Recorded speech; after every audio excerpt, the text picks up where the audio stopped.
พี่จะมาอัดคลิปทำสุกี้วันนี้พี่จะทำสุกี้ให้ทานตอนกลางคืนแต่ตอนนี้รีดผ้าอยู่รีดผ้าทำงานบ้านเราก่อนเสร็จแล้วก็จะทำสุกี้ให้กินนะคะโอ้ยเดี๋ยววันนี้กินสุกี้กันนะวันนี้มีอาหารให้เขากินแล้วเอาเนื้อหมูผสมกับสุกี้ผสมกับอาหารเขาไปกินเจได้ไปไหนเนี่ยเจได้สงสัยไปดูพ่อหลังห้องน้ำไปไหนมาเนี่ยฮะไอเด้อเจได้ไปไหนมาลูกไปไหนมาหามามิติวันนี้ฝนตกอากาศเย็นเลยกินสุกี้กันดีกว่าทำให้ดูสุกี้อร่อย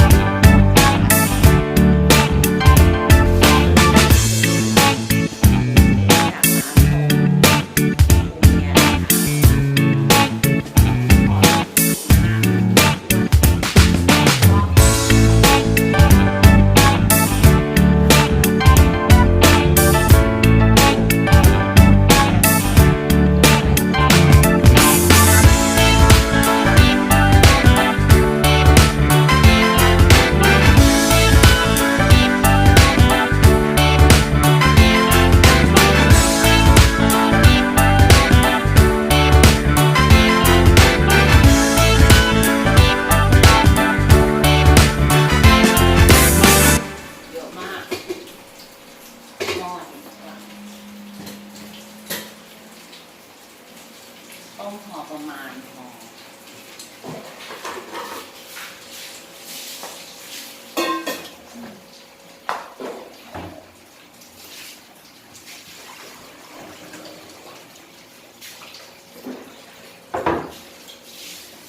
ต้มน้ำซุกี้เราก็ใส่ไม่ติดแบบก่อนเราให้ใส่น้ำมัน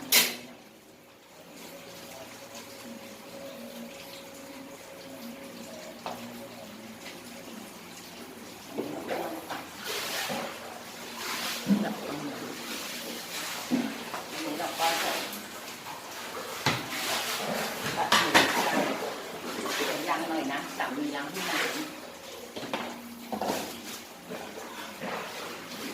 ก็มาตัดอันนี้ใส่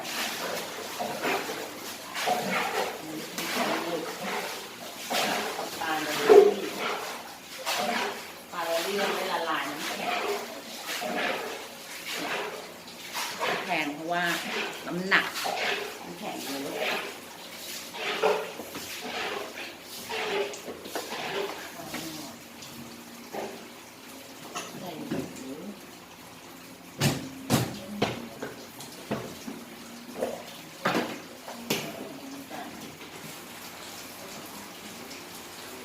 จอบแล้วนี่อ่ะตักอ่ะโต๊ะไม่ลูกไปเลยในหม้อใช่ป่ะ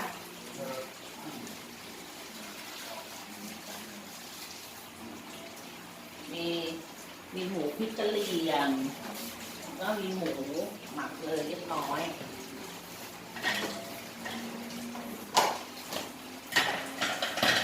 เดี๋ยวไว้ก่อน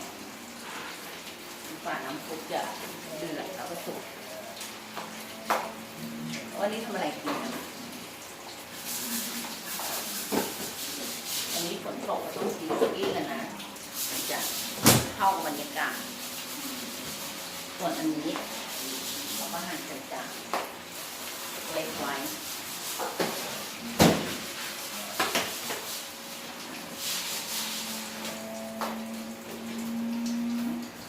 ปกติเป็นคนชอบทำอาหารแต่ว่าถ้ามีขี้เกียจเลยไม่ค่อยทำเท่าไหร่นี่ต้องเป็นถ้าวันหลังทำอาหารอะไรอีกที่จะแบบที่จะนักที่ต้องดูนะ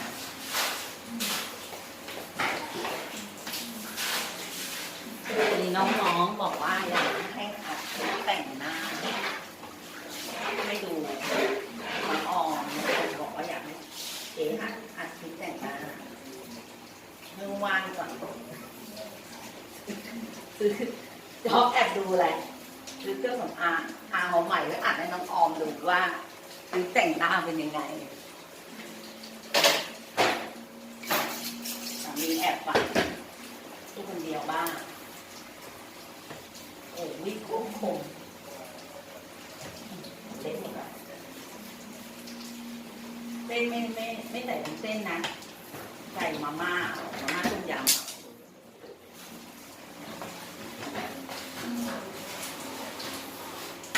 แล้วน้ำซุปก็ไม่ต้องใส่อะไรมากใส่น้ำมันงาหอมต้องใส่ต้องใส่แล้วเราก็ใส่น้ำมันไปก็หอมค่ะ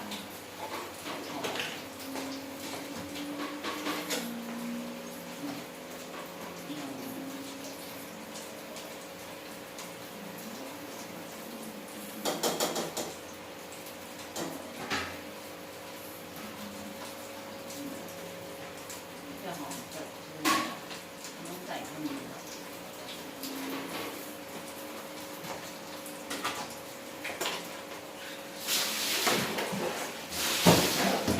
เวลาวันหยุดอะชอบทำพวกข้าวกินก่อนจะทำเยอะชอบกินของแรกแต่วันนี้ที่เกียจทำแล้วไม่ค่อยมีเวลา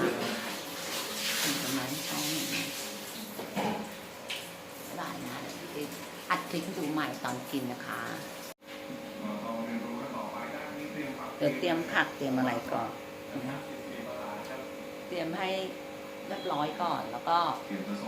รอคุณสามีล้างห้องน้ำแล้วเราก็ค่อยมากินกันนะ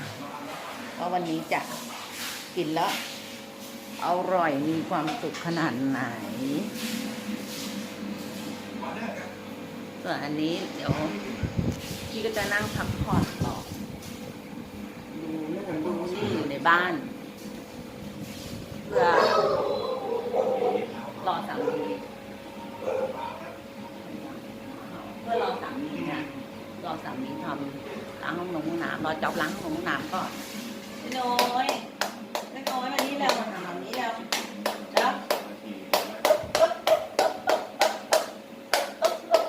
แล้วขึ้นมาแล้วเป็นมือถือเจไดดีแล้วเป็นมือถือเจไดขึ้นมาแล้วนี่มาเก่งด้วยเก่งด้วยวันนี้ด้วยได้กินซุกี้นะก็ปลาลูกไม้ที่อร่อยไม่ลูกส่วนมากวันนี้ก็จะทำแบบนี้แหละแต่วันนี้ฝนตกหนักจริงก็ไม่ได้กินอะไรไม่ได้กินไหมไม่ได้กินหมดทุกอย่างอะไรก็กินไม่เลือกคนนี้ก็เลือกมากหน่อยคนนี้ไม่ค่อยกินเลือกมากคนนี้ติดโอยแม่ลูกสวัสดีค่ะแม่นะสวัสดีค่ะแม่แตะ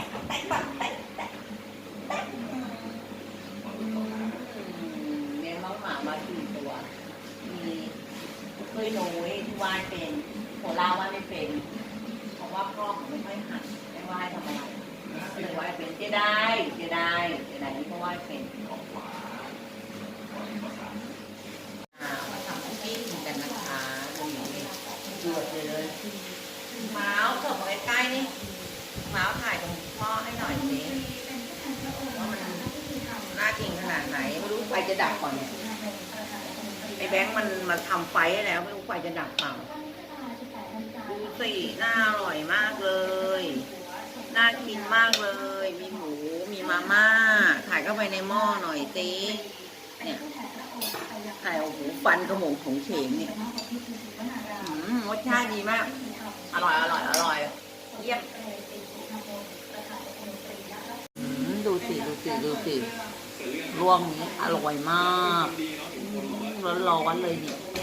แต่ชิ้นใหญ่ไปหน่อยนะเนี่ยดูสิแต่มันร้อนอร่อยมากเลย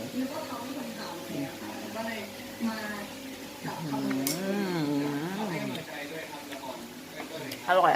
อยตัวลูกกินแล้วจะได้หนูกินแล้วนะลูกจะได้กินแล้วนะคะ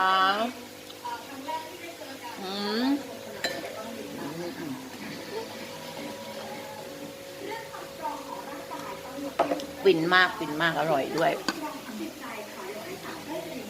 น้ำจิ้มเนี้ยพี่ยอมรับเลยบอกว่าอร่อยจริงๆเยี่ยม